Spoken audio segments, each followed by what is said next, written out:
Ladies and gentlemen, Lewis Hamilton is a man who has more race wins, podiums, and pole positions than any other driver in the history of Formula One. But if you started watching the sport from 2022, you may not know much about this legend. So in this video, I am going to talk about the incredible life of Sir Lewis Hamilton. Firstly, Hamilton was not represented by anyone in motorsport, like say a George Russell or a Max Verstappen. In fact, not a single person in his family has a racing background. What made things worse for Lewis was that he didn't have any proper funding to back his potential. His father had to work 6 jobs in order to provide for his family. On top of all this, his parents divorced when he was just 2 years old. Hamilton began karting, however, in 1993 and quickly began winning races, despite being the only black individual there other than his father. Hamilton's talent was clear. He didn't have a proper car, nor proper mechanics, yet he still managed to win the 1995 British Karting Championship. That year, Hamilton approached McLaren Formula One team boss Ron Dennis at the Autosport Awards for an autograph and said, "Hi, I'm Lewis Hamilton. I won the British Championship and one day I want to race your cars." Dennis wrote in Hamilton's autograph book, "Phone me in 9 years, we'll sort something out then." Backed by his father's trust, Lewis won the GP2 Championship. This racing series was renamed as Formula 2 in the year 2017. Now Ron had to make a difficult decision for the 2007 season. His current number 2 driver, Pedro de la Rosa, had been providing solid results in the 2006 season. Raikkonen was going to Ferrari, and now McLaren needed someone to complement their new number 1 driver, reigning 2-time world champion, Fernando Alonso. In the end, McLaren made the bold move and signed Hamilton to be their number 2 driver. Hamilton was now truly on his way to F1. Although Hamilton would go on to accomplish many things in the world of motorsports, there is one thing in particular that he cannot do on this planet, and that is to meet his most favorite Formula One driver, Ayrton Senna. Senna was one of the giants in F1. Many people even consider him to be the greatest of all time. He won 3 world championships in the years 1988, 1990 and 91. He was also a master in wet weather and in defense. But unfortunately, in the 1994 San Marino Grand Prix held in Imola, Senna crashed and later died due to his injuries. It was a dark day in Formula One, probably even the saddest, but Hamilton knew that his hero would be watching from above, and he knew that he had to make him proud. Lewis would have definitely had massive pressure to perform, but deep inside, he would have thought about all the sacrifices that his family had to make for him to get to where he was at that point of his life, and all he wanted was to make his family proud. On March 18, 2007, Hamilton drove his McLaren for the first time in a race in F1. He started from a respectable 4th, but almost immediately overtook his teammate Alonso to get himself to 3rd.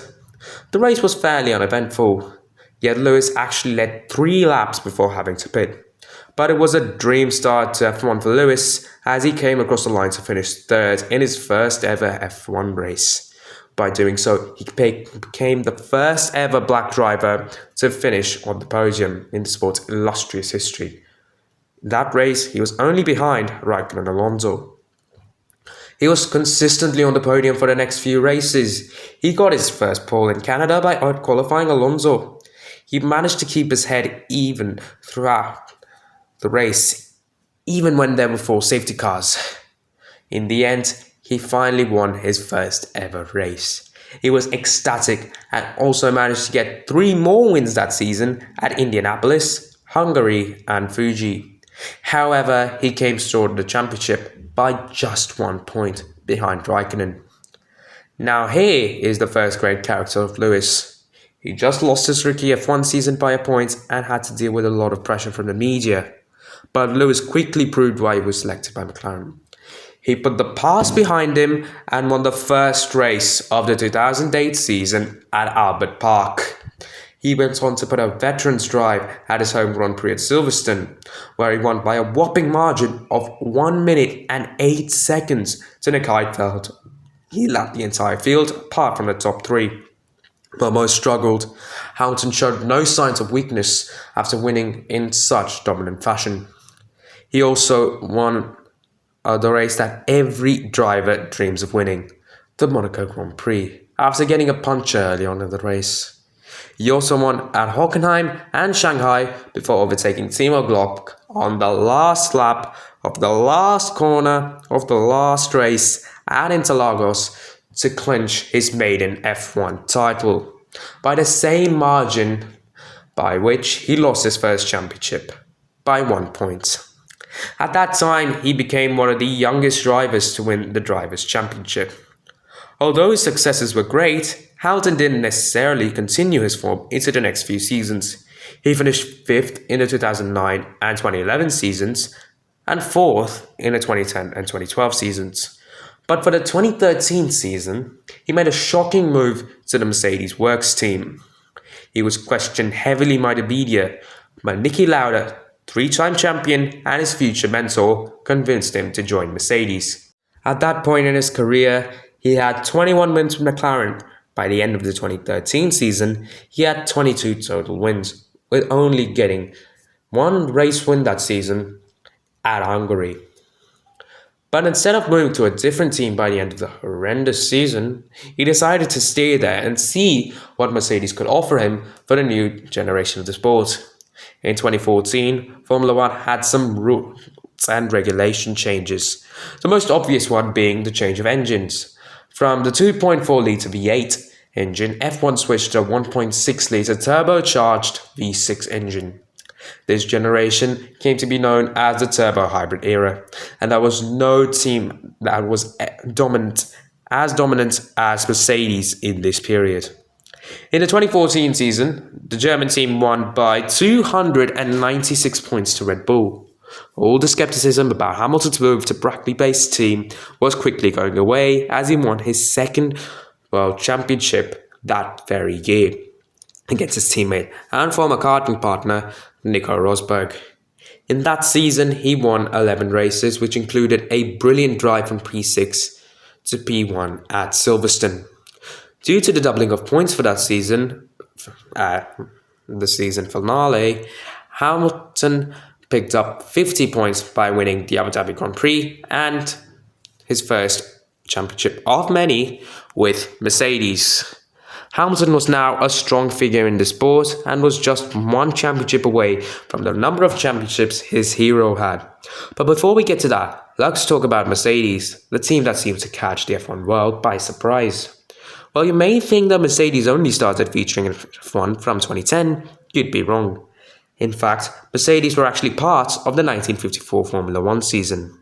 They joined during the French Grand Prix that year and featured Juan Manuel Fangio. They ended up winning the Drivers' Championship that year with Fangio.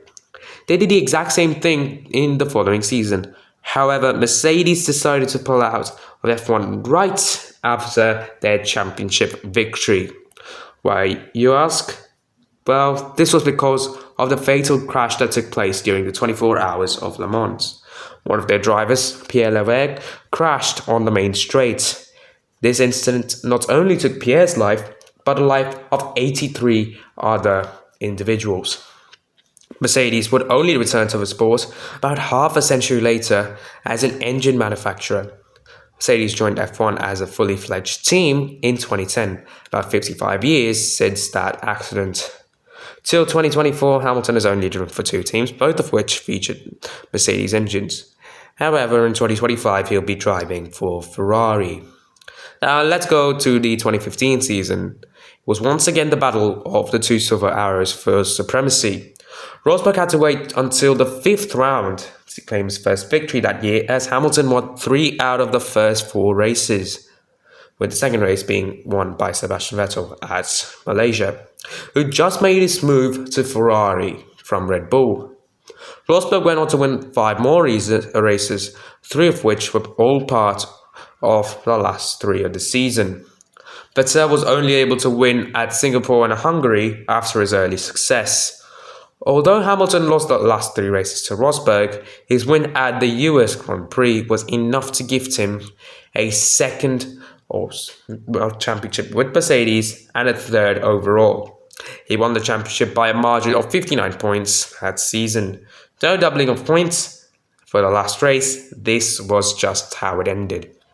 After his championship win, Hamilton had more titles than a half of the World Championship champions before him, and also had the same amount of titles as Ayrton Senna.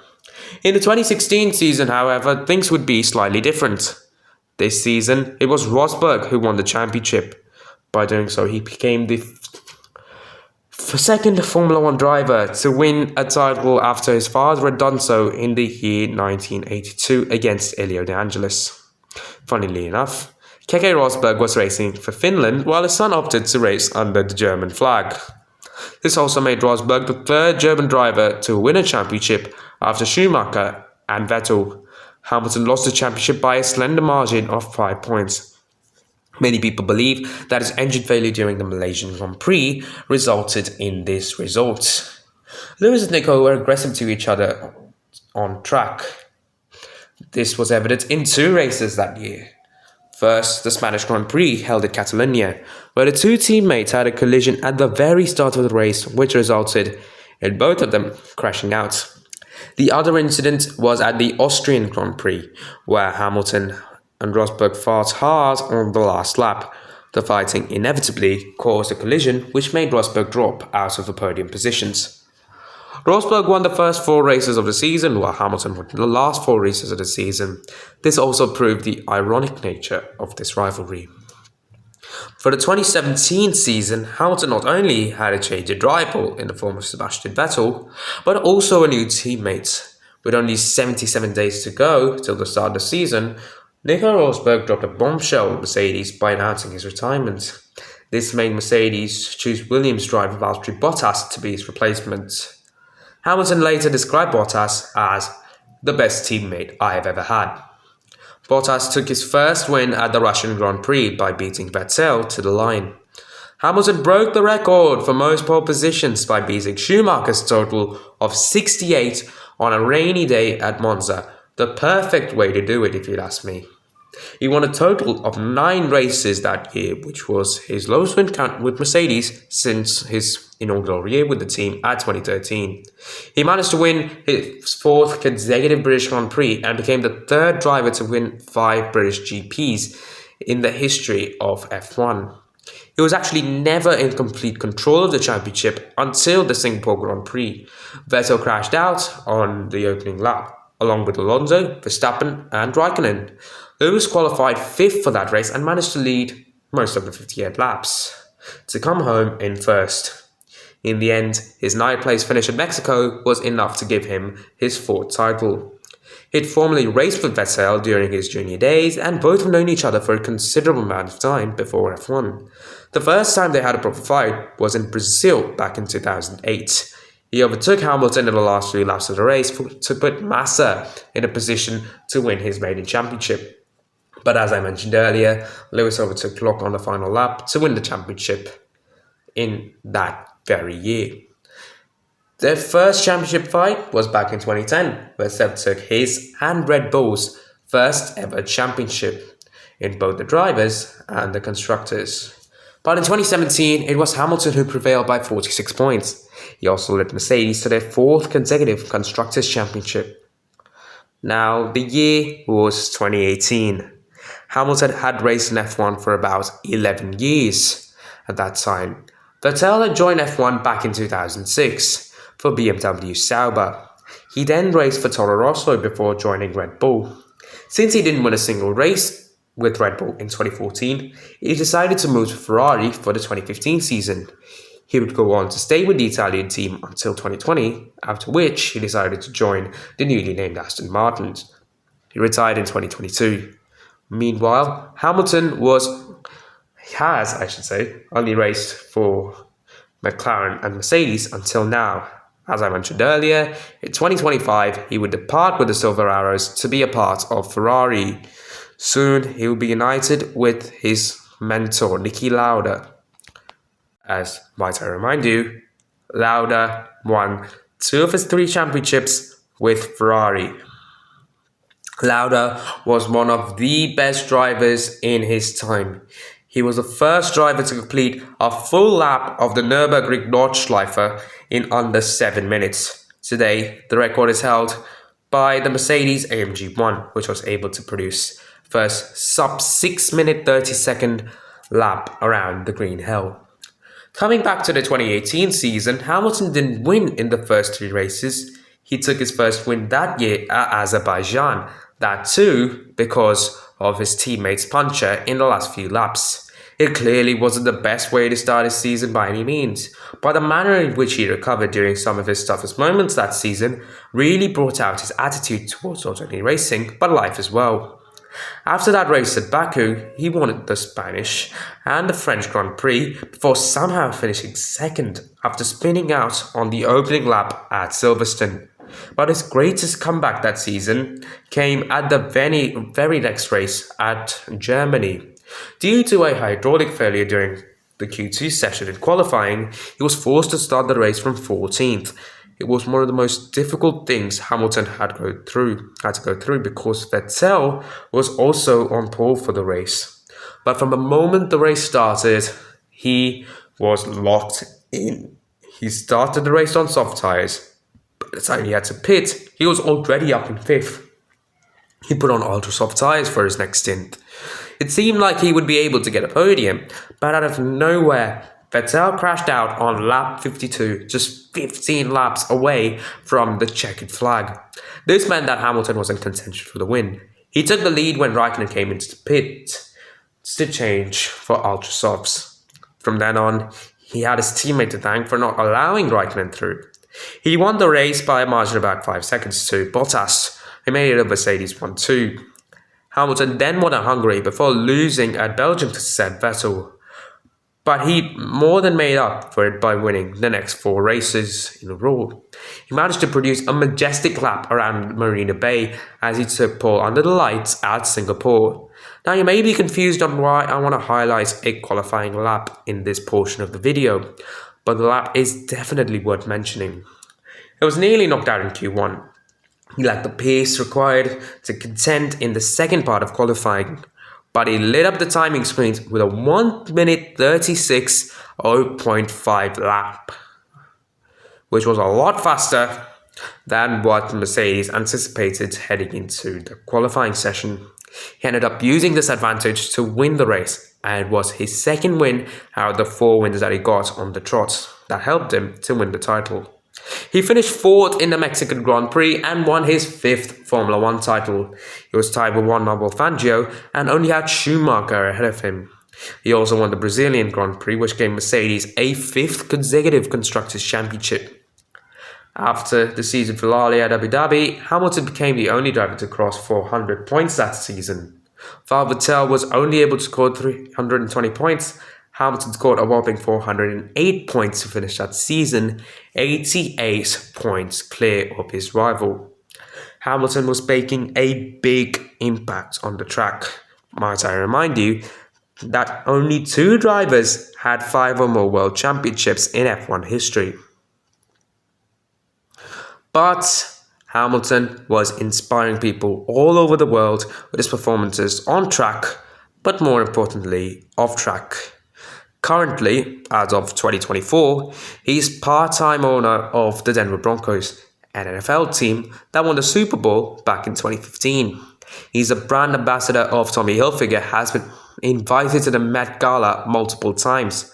He's also collaborating with Dior. But his greatest impact on the world occurred when he launched Mission 44, a charity working to build a fairer, more inclusive future for young people around the world. It also fights social injustices and empowers young people to succeed. For his actions, Lewis, unsurprisingly, received knighthood from the current king, King Charles, in early 2021. He has also dined with Her Majesty Queen Elizabeth II a few times and has appeared on Jimmy Kimmel's Late Night Show a couple of times. He's a strong, encouraging figure who works constantly in order to fight for a better word for the unrepresented. His younger brother, Nicholas, was born paralyzed and was told that he would never be able to lead a normal life. But against the odds, he is not only a racing driver, just like his elder brother, but is also a figure for people with physical disabilities. He's very much like his older brother Lewis. Now let's talk about the 2019 Formula One season. The Ferrari of Seb Vettel was not as competitive as it was the year back.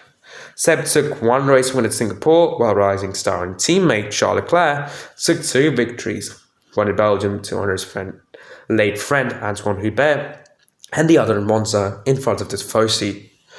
Verstappen won for Red Bull at Austria and at Brazil, but the 16 other races were won by the two Mercedes drivers.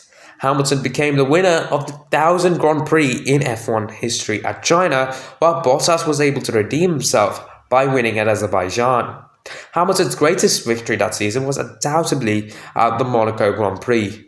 His mentor and friend Niki Lauda just passed away before that Monaco Grand Prix, and Lewis was devastated. He honoured Niki by taking pole position for that race and kept the lead after the first lap. But Mercedes had somehow messed up with the strategies. They wanted to execute the one-stop strategy with Lewis, but put him on medium tyres instead of hard tyres. Hamilton found himself in a tough position.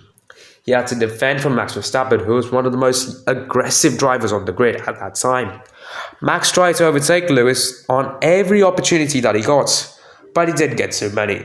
On top of defending from Max, Lewis also had to look after his delicate tyres. On lap 70, Verstappen launched a killer attack on Hamilton, but it wasn't enough to pass the then five-time world champion. Hamilton finally saw the checkered flag as he crossed the line to win his third Monaco Grand Prix. Monaco tests the capability of each winner each time. For Hamilton, he had to attack after losing time due to a puncture back in 2018. In the years 2016 and 2019, he had to master the art of defense to take victory. Although he'd raced in Formula One for over 12 years at the time, he never crossed the line second to take victory. That was until the Canadian Grand Prix. In this hectic race, Vettel was penalised for rejoining the track unsafely. This gave Hamilton the win as he finished within 5 seconds of the German. This also shows that no matter how old or how experienced you are, there is a first for everything. Hamilton then won at Hungary by using an unconventional strategy. He was behind Max and had to get past him to win. Both drivers had already made their pit stops and it was a race to the finish. Also, we thought. Mercedes cleverly pitted Hamilton to give him a massive tyre offset to Max Verstappen. This strategy ended up working for Hamilton as he won the race by a margin of 17.796 seconds to Max after he pitted.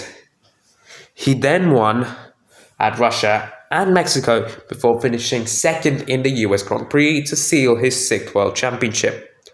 Lewis was now the second most decorated driver in F1 history. He also guided Mercedes to a 6th consecutive Constructors' Championship alongside Bottas.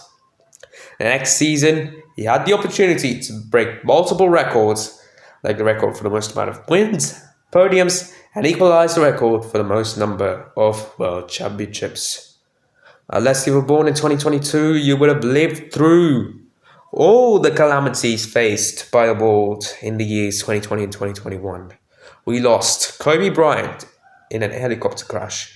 Might have lost our loved ones due to COVID.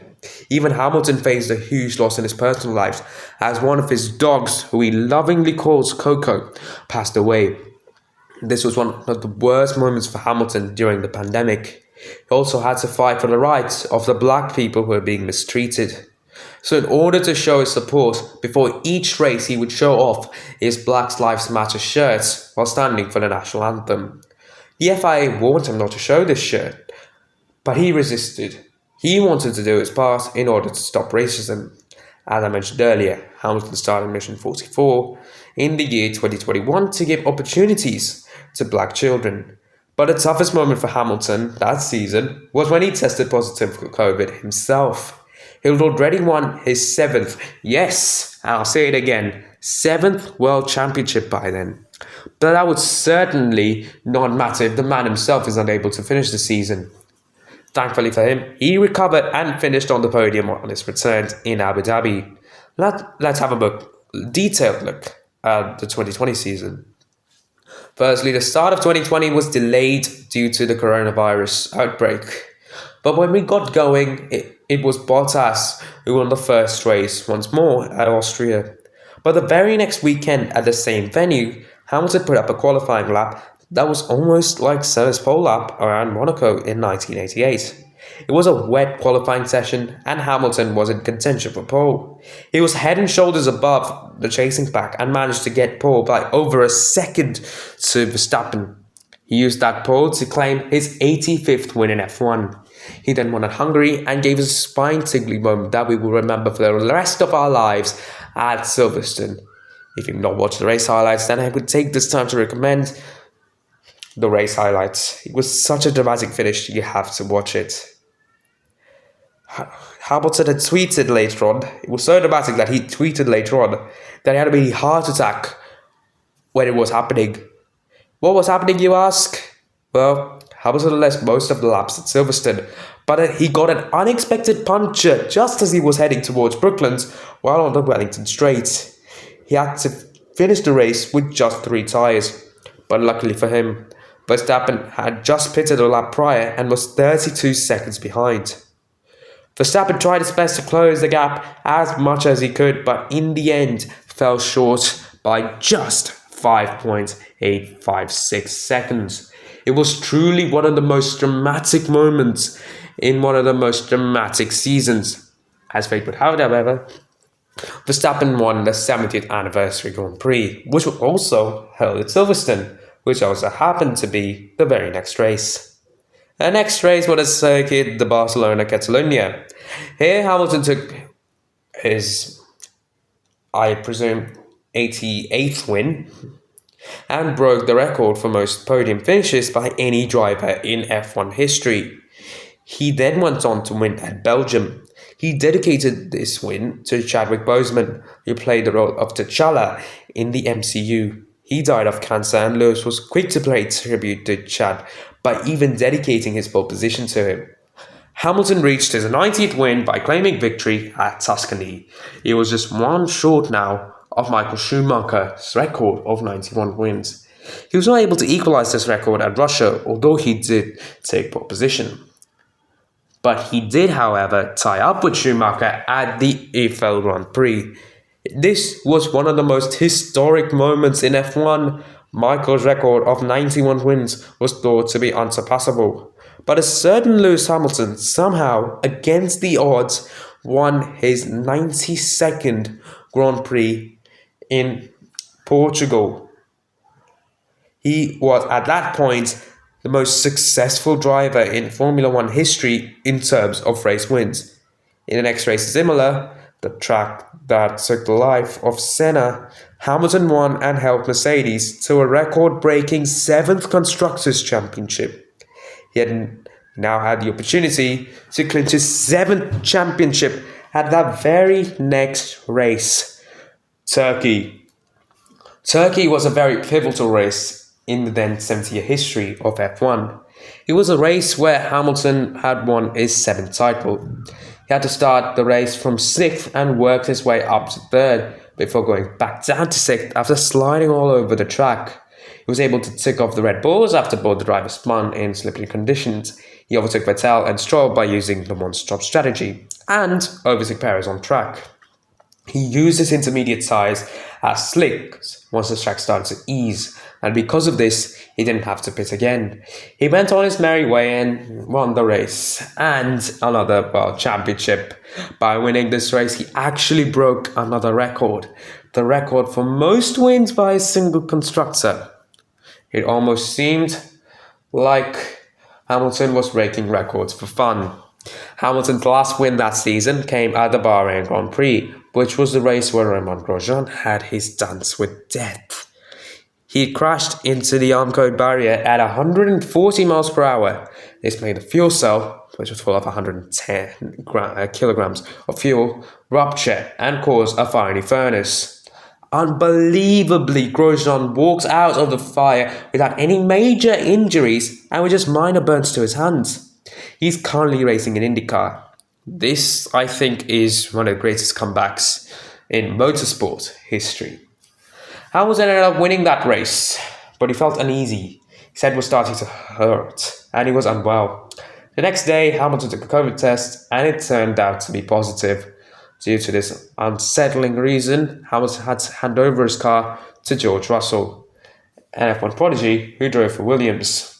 George showed incredible pace with the Mercedes and was leading for more than half the race until Mercedes messed up and put Bottas's tyres on the number 63 car. George had to pit again, but a brilliant drive put him in contention for the win until he had to pit once more due to a puncture. After a brilliant fight back, he finished the race in P9. He's currently, as you might all know, a full-time Mercedes driver and is also a race winner and pole sitter. Hamilton got back in his W11 for one last time at Abu Dhabi, and as I mentioned earlier, finished the race in third. Hamilton will go on to lose the 2021 World Championship to Max Verstappen by 8 points on the last lap of the last race of the season. He's got multiple podium finishes in 2022, but ultimately it was the worst season for him as it ended winless. The same applies for the 2023 season. In early 2024, he announced that he would be leaving Mercedes for Ferrari. In the 2024 season, Hamilton got his first win since Saudi Arabia back in 2021, which was 945 days before the British Grand Prix. Yes, he won for a record 9th time at Silverstone to end his duck. It was a win that he will remember for the rest of his life, and all of Britain will remember for the rest of their lives. It was very special to him. He also won the Belgian Grand Prix that same year, as his teammate, who originally won the race, was disqualified because his car was underweight. As of November 2022-2024, Lewis Hamilton has 105 wins, 104 pole positions, 201 podiums, and 4,829.5 points in total. Because of his impressive stats, he can be considered as one of, if not the greatest of all time. Thank you guys for watching this video, and make sure to stay tuned for more Formula 1 updates. Till next time, peace.